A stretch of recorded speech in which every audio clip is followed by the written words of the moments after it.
कर्नाटक सरकार पर लगातार खतरा मंडरा रहा है। हाल ही में सीएम कुमारस्वामी ने कांग्रेस पर आरोप लगाया था कि उनका हाल एक क्लर्क से भी ज़्यादा बदतर कर दिया गया है, एक थर्ड क्लास की तरह इस्तेमाल हो रहा है उनका।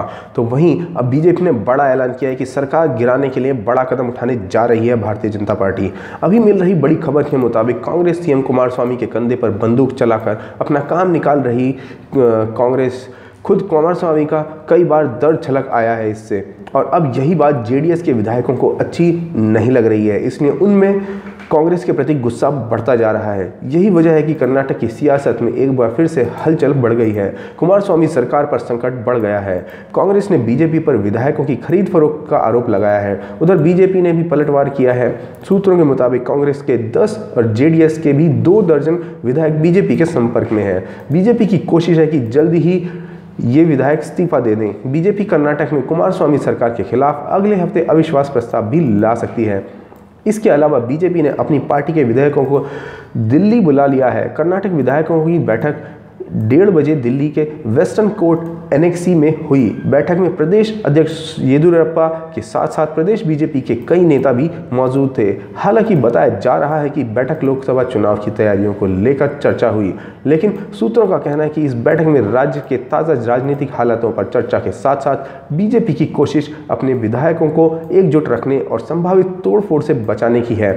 मीटिंग के बाद बीजेपी केंद्रीय नेतृत्व ने कर्नाटक में राजनीतिक हालात को देखकर अपने 102 विधायकों को गुड़गांव के रिजॉर्ट में शिफ्ट करने का फैसला किया है।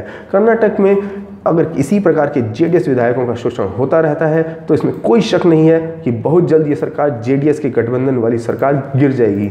इससे पहले सीएम कुमारस्वामी ने खुद कहा था कि इनकी हालत एक क्लर्क से भी ज़्यादा गई गुजरी हो चुकी है। तो उससे भी पहले एक सभा को संबोधित करते हुए कुमारस्वामी रो भी पड़े थे। उन्होंने कहा था कि मैं सीएम की कुर्सी पर बैठकर जहर पी रहा हूं। इससे पता चलता है कि सीएम कुमारस्वामी कांग्रेस के ज़बरदस्त दबाव में काम कर रहे हैं। बता दें कि इस बार कर्नाटक चुनाव में वोट तो सबसे ज़्यादा बीजेपी को ही मिले थे, लेकिन 2 बड़े राजनीतिक दुश्मन पार्टी कांग्रेस और जेडीएस ने हाथ मिलाकर सरकार बना ली थी।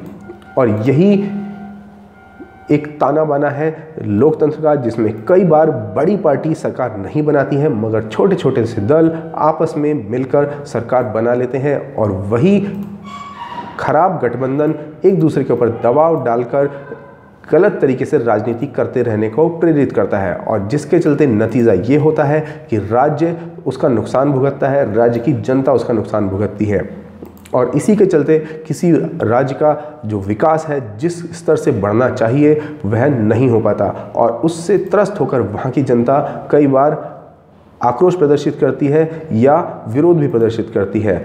इसी सब से बचने के लिए भाजपा ने शायद कर्नाटक राज्य में अपनी सरकार बनाने की तैयारी पूरी कर ली है। आपका इस बारे में क्या विचार है?